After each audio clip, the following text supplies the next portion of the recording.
International news now.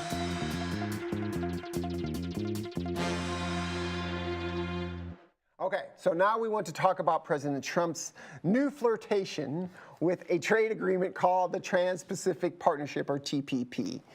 And last week, in a meeting with Ben Sasse, a senator from Nebraska, who probably does milk his own cows, I would say, Trump directed the head of his Council of Economic Advisors and the U.S. Trade Representative to investigate the possibility of re-entering into the TPP.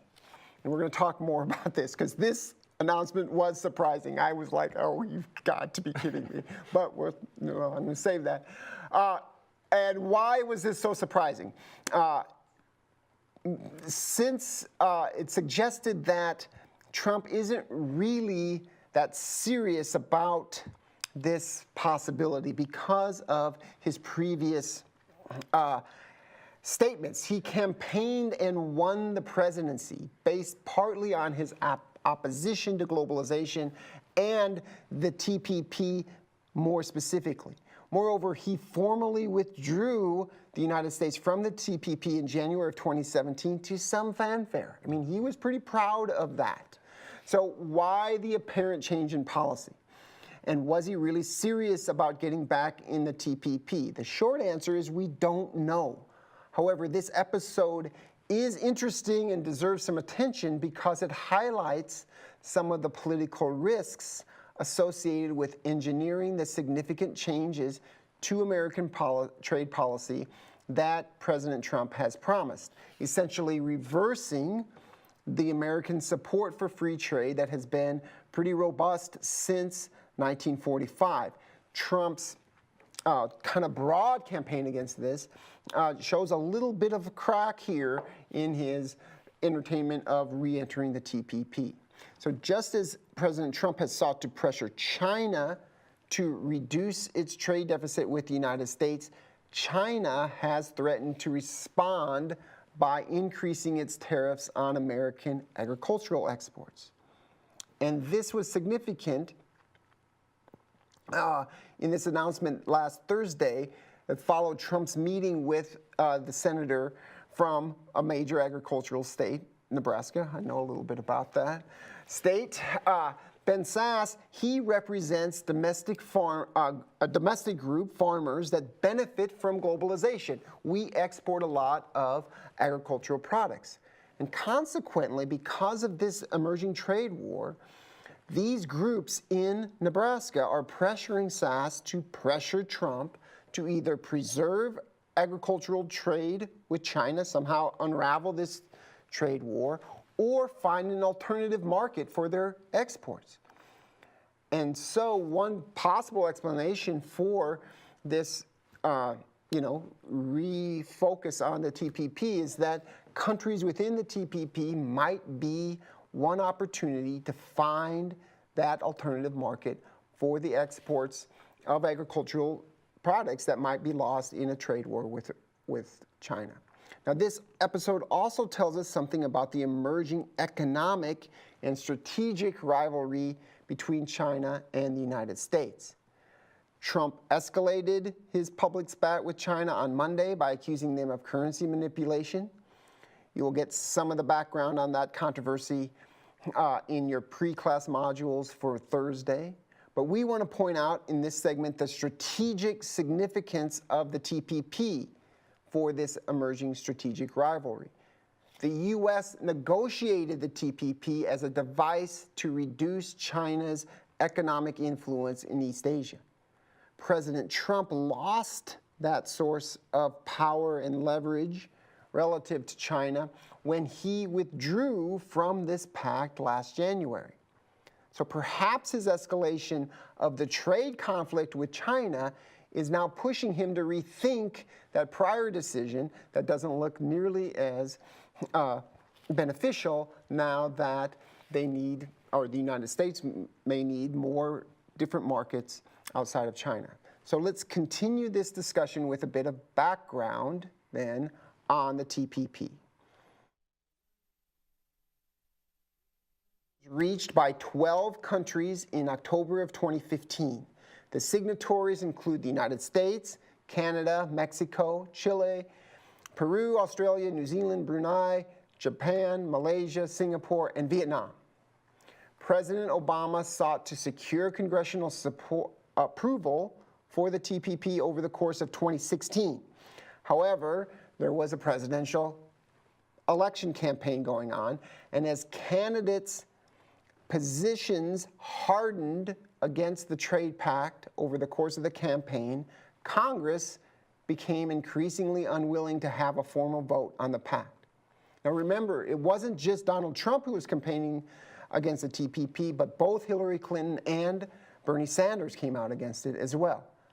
Now, President Trump pledged to withdraw from the agreement after his electoral victory in November, and then he signed an executive order finishing that process on January 23rd, 2017. So what happened then? After the U.S. withdrew, the TPP did not just collapse.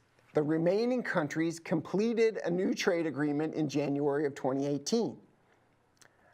So now we're going to watch a quick video that provides a broad overview of this trade agreement.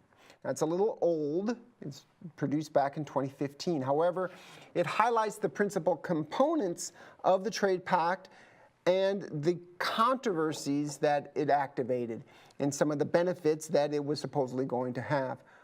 So let's go ahead and run that clip now.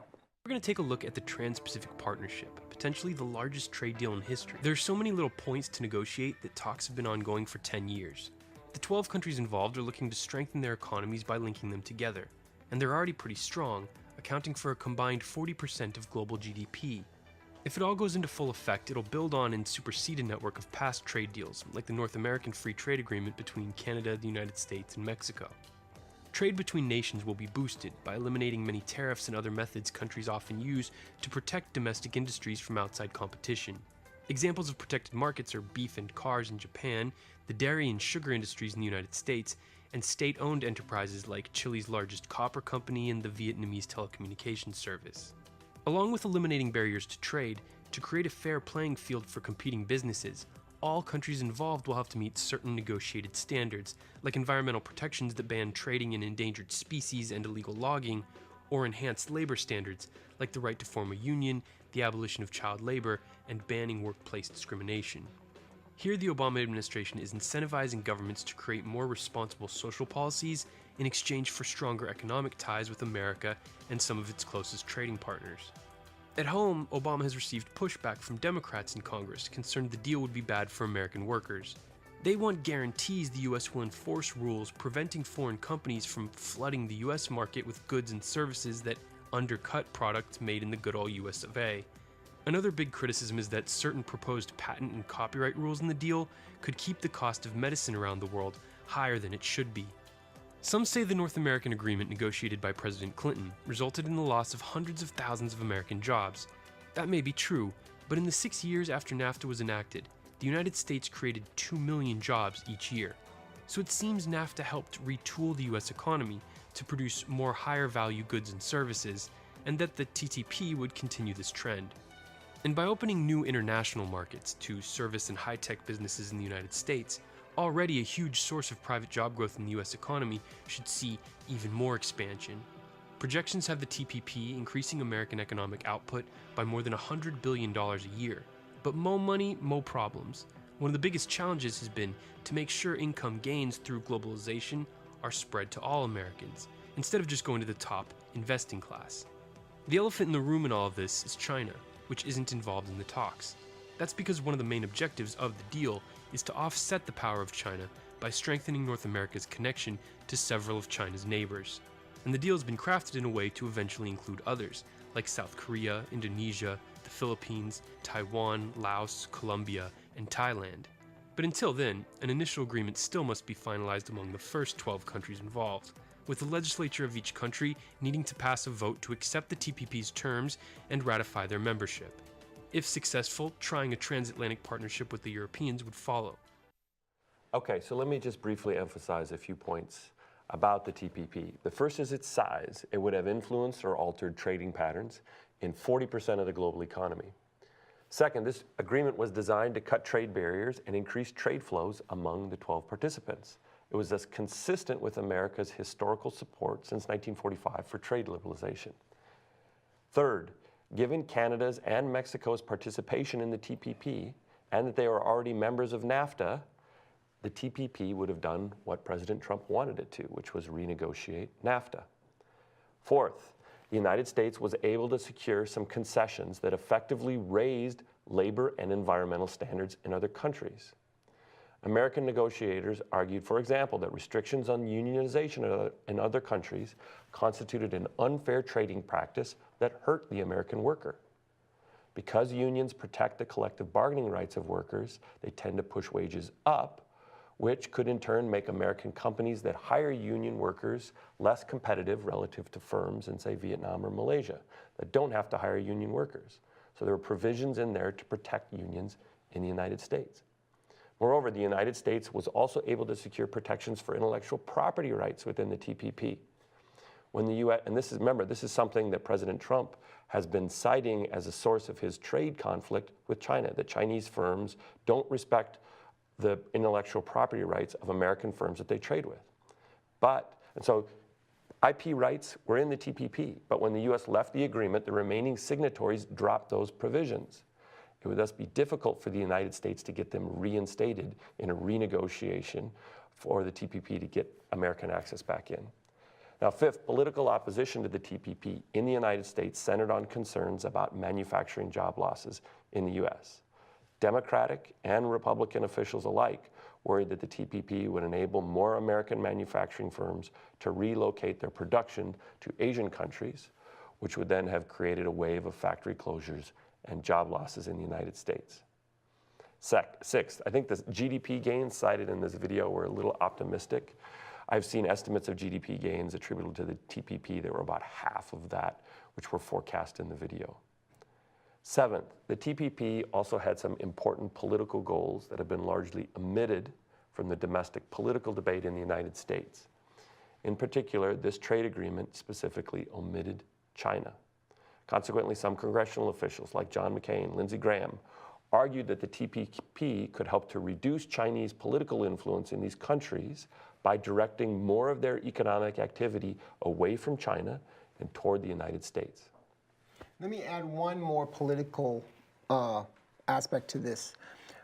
During the second term of Barack Obama, he was the chief champion of the TPP, a Democrat, but his coalition within the Congress that was going to get this through the Congress was actually based on Republican votes. And so the Democratic Party was much less enthusiastic at the time that they were negotiating this and trying to finalize this in the last years of the Obama administration. But there was a deal potentially between Obama and a set of Republican senators and Congress persons that could have pushed this through, and then the real disruption came with the presidential election that then kind of upset not just the Democratic Party with Bernie Sanders and Hillary Clinton come out against it, but also the Republican Party when Donald Trump came to the fore. And so there was this brief time that they could have probably cut it through, and it would have been bipartisan, interestingly enough. So keep that in mind as well.